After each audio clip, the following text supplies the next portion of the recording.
The 12 gates are not only for Israelites to walk through, because if that was the case, then we would have to look at Abraham, Noah, Adam, Eve, Job, and everyone else who came before Jacob.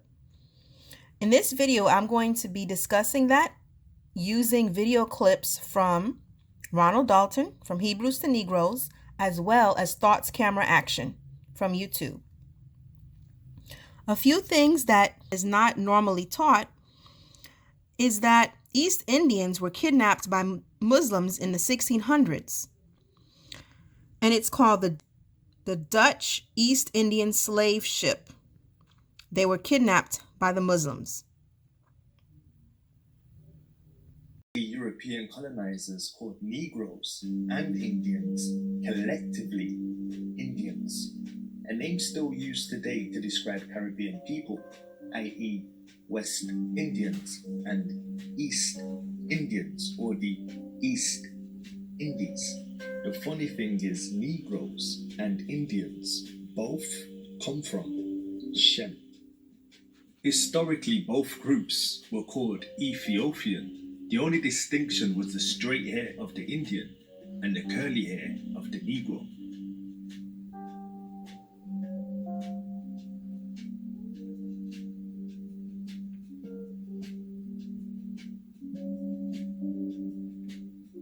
A modern comparison is Trinidad. This is home to both of these groups. Although a separate Shemitic nation of people, they are both called West Indians or Indians. Trinidad on the map. Asian Eurasian phenotype, if anything, are proselytes like the other sons of Japheth and are not from the lineage of Jacob, aka Jacobi. Hello everyone. To India, I know there's a lot of gems in India, you know. Someone was saying, I watched one little video that someone recommended on my Indian video. An Indian man called up, and he said that India was once pronounced as India. I'm like, that's interesting.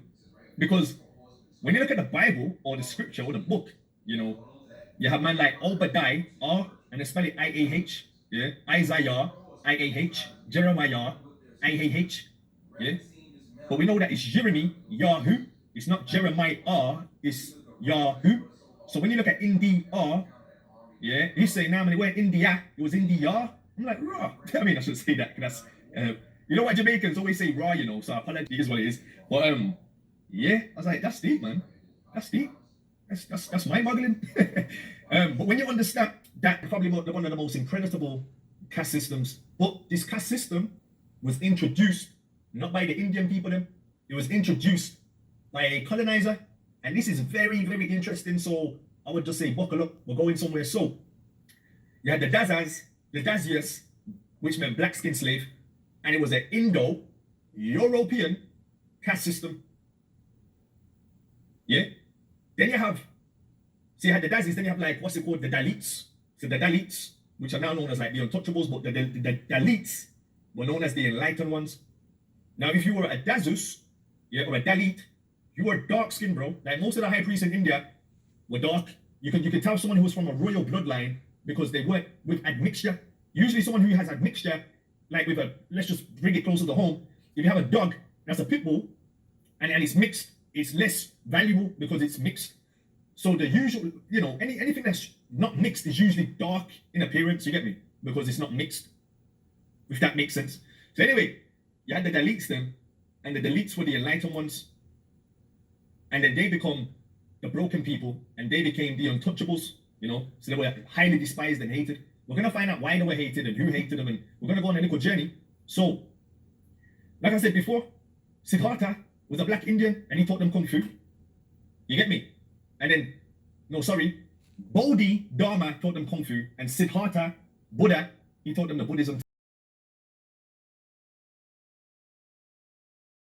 Times was the Sumerian land of Ur, where Terah, Abraham, and his family lived before traveling to the land of Canaan.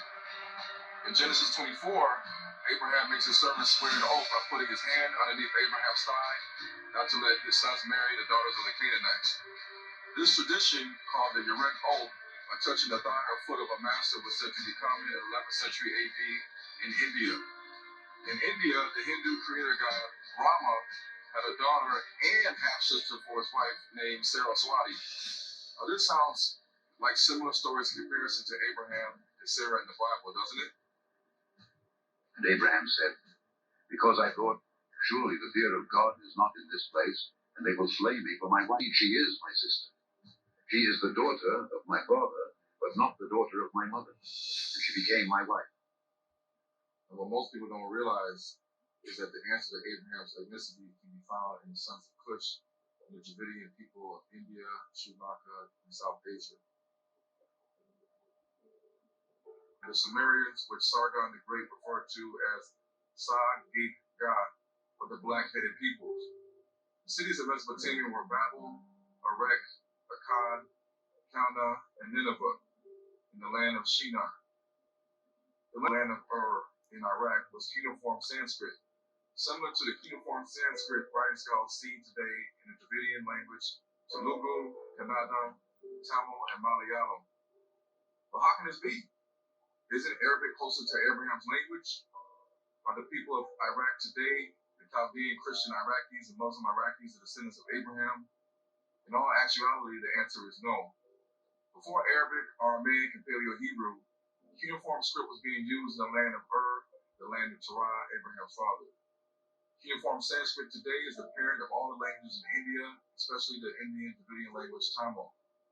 It most resembles an ancient language spoken during Abraham's time in the land of Ur or modern-day Iraq. So today's Dravidian and Indian are connected to the Shemitic peoples of Mesopotamia in the Bible. Where does Abraham come into play in his future seed, the children of Israel? What is their connection to Cush? And remember in the book of Genesis chapter 10, the beginning cities, Babel and Uruk of Iraq were built by Nimrod, the son of Cush. Well, let's take a look at the language of the Dravidian Indians in comparison to Hebrew and the ancient Semitic, Sumerian, Akkadian, Proto-Babylonian, and Syrian language of Mesopotamia at the time. Then we need to look into the bloodline of Cush, its influence in Mesopotamia, and its connection to India.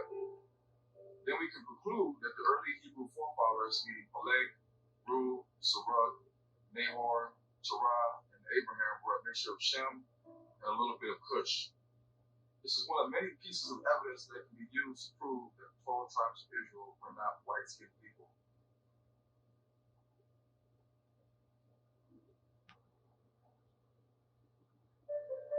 Now, the Dutch East Indian slave ship Merman, between the 1600s and the 1700s AD, was regularly transporting anywhere from 150 to 400 slaves annually from South India, Burma, and Bengal.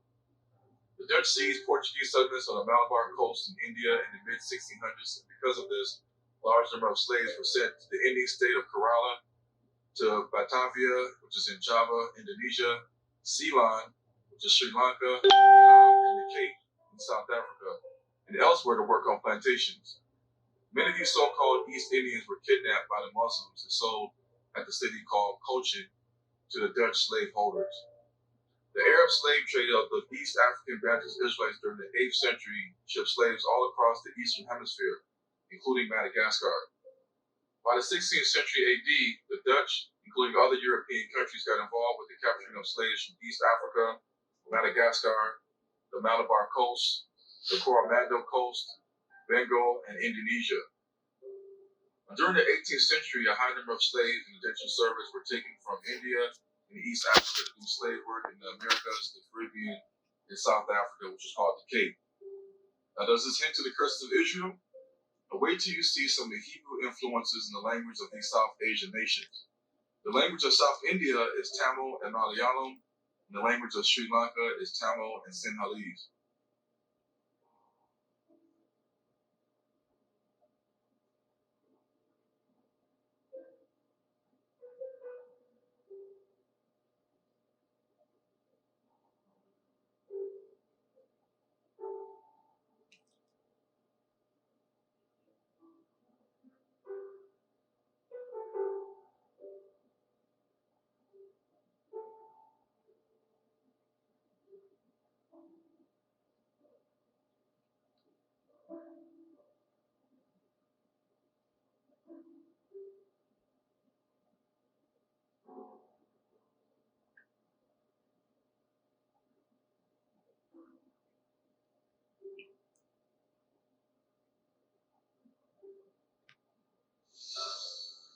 So who are today's descendants of the sons of Shem that lived in ancient Mesopotamia?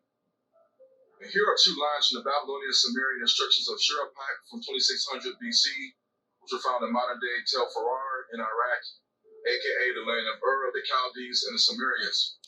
Also included is the Tamil language version from South India of the same Sumerian Babylonian 5,000-year-old inscription. Now keep in mind, around 2600 BC, Shem and his sons were living in modern-day Syria, Iraq, and Iran. Shem is the ancestor of Abraham, the great-grandfather of the children of Israel.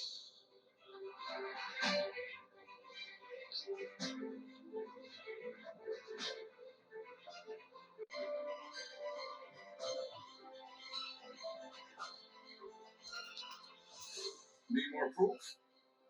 Let's see another example of the Tamil East Indian language in comparison to the Babylonian Shemitic Sumerian language. And here's another example from the Sumerian Babylonian Kesh temple hymns from around 2200 BC. The hymns are attributed to Enhed Duana, the daughter of Sumerian Akkadian king Sargon the Great.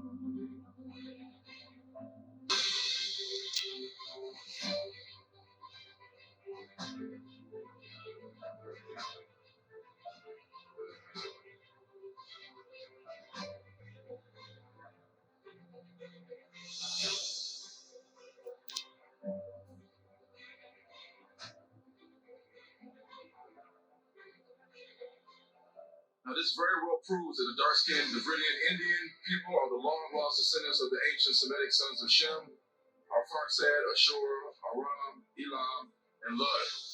After all, Assyria in ancient times often overlapped the territory of Arphaxad, Ashur, Aram, and Elam.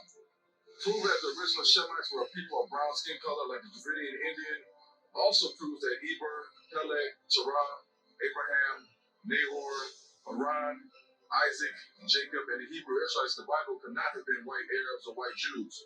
What else does it prove?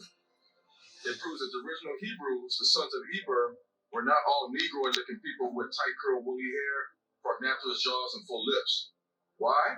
Because not everyone in South Asia looks identical to Negroes in America.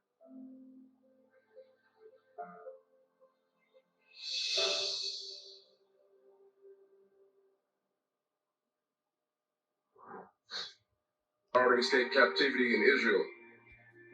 The rise of Islam with the black Arab invasion into Northeast Africa and the Arab slave trade.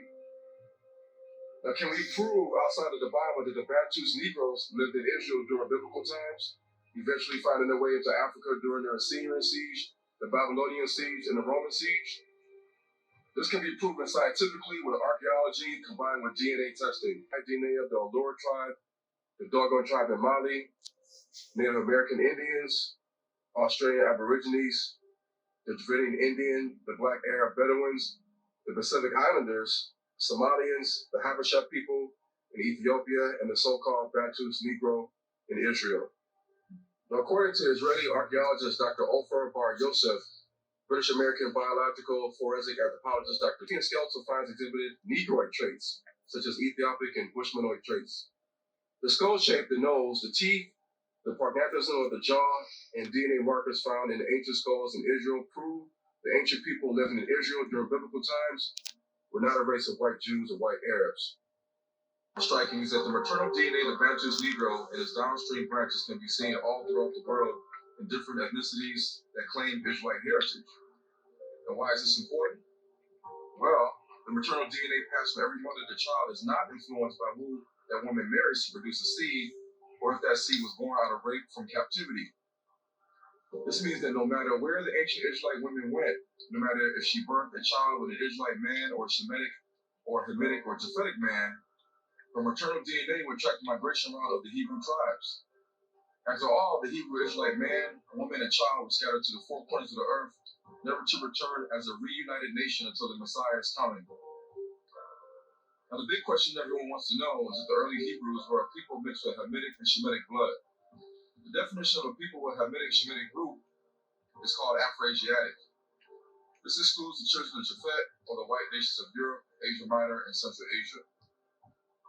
So what we can prove that the ancient Hebrews, such as Terah, Abraham, Isaac, and Jacob, were Afro-Asiatic people. Now, this will crush the myth or worldwide belief that Abraham, Moses, the children of Israel, and even Jesus Christ were straight-haired, white-skinned people. To prove this, let's start with the Book of Jubilees, which is canon with the Ethiopian Orthodox Church and the Beta Israel Ethiopian Jews. The Book of Jubilees, known as the Lesser Genesis, was found written in ancient Hebrew in the 2,400-year-old Dead Sea Scrolls. So here we see Eber taking the daughter of Nimrod, a Cushite woman, to be his wife. Knowing that Eber was a descendant of Arphaxad, whose land was ancient Babylon or Samaria, and Azuria was a Nubian Cushite woman, what would this possibly look like today? Now note, Peleg was Abraham's great-great-great-grandfather. Abraham was the grandfather of Jacob, the father of the children of Israel. From the Hebrew Strong's number 5680, the word Ibri, and the Hebrew Strong's number 5677, Eber, do we get the foundation for the word Hebrew. For example, in the Bible, Abraham recognized that there was, is, and will be but one Elohim, the creator of heaven and earth. Abraham was not caught up in polytheism and pagan worship like his father Terah. Instead, he dedicated his whole life to spreading the knowledge of God. Abraham was known in the Bible as Ha-Ibri, or the Hebrew, which also means the one on the other side, or to cross over. Now, what did Abraham cross over from? Joshua, an ancient Israelite from the tribe of Ephraim, quoted from the book of Joshua, a book all European Jews today are familiar with. Now, Joshua was the one that led the children of Israel into the land of Canaan. So if Joshua mentioned the book of Joshua in the Bible, wouldn't it be considered a reliable 1951? It reads, and Terah, the son of Nahor, prince of Nimrod's host, was in those days very great in the sight of the king and his subjects. And the king and the princes loved him, and they elevated him very high. And Terah took a wife, and her name was Abdello, the daughter of Cornebo, Cushite priest. And the wife of Terah conceived and bare him a son in those days. So who was the son that was born to Terah and a Cushite woman? Now this son was Abraham. Well, how can we be so sure Terah's wife was a Cushite Nubian woman? Well, the Bible tells us that the family of Nimrod, the son of Cush, ruled over the land of Ur, which is Babylon, Iraq, when Terah's family called this place home. And Cush begat Nimrod. He began to be a mighty one in the earth. He was a mighty hunter before the Lord. Wherefore it is said, even as Nimrod, the mighty hunter before the Lord. And the beginning of his kingdom, Or Abraham. In those times, he was a prince to the king Nimrod, who raised him in those days and dignified him above all the princes that were with him. So let's backtrack again so we can understand the true ethnicity of the forefathers of Jacob and the children of Israel. Now, if Nimrod's Cushite family ruled the land of Ur, of Terah's nativity in the Bible, and Terah held a high position as prince in the Cushite royal family with Nimrod, we should assume that his wife Abdello, the daughter of priest Cornebo, was most likely of Cushite stock. This Cushite woman, Abdello, and the Hebrew man Terah will give birth to Abraham. This will make Abraham an Afro-Asiatic brown-skinned man, not a white-skinned European-looking man like today's white Jews. So is there any archaeological or DNA proof to back this up? Well, there sure is. Now, the maternal DNA of the Bantus West Africans, Bantus South Africans, Bantus East Africans, including Ethiopians, Ethiopian Jews, Davidian Indians in South India, and Black Pacific Islanders can all be found to be related to one another.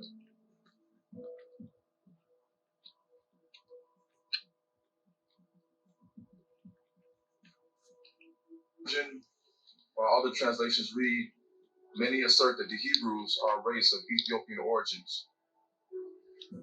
Now, if the early Hebrews were a race of Ethiopian origin, it must have been black to look upon, as the meaning of the word Ethiopian can be linked to the Greek word meaning burnt faces or dark skin tones. Now, these characteristics and skin complexion in ancient times are only attributed to a people living in Africa and all the way across the Arabian Sea to India and Asia. Now, there was a Greek historian named Ephorus who lived during 400 BC who quoted, "The Eastern Ethiopians, for two nations of this name served in, the Ethiopians were considered as occupying all the south coast of both Asia and Africa."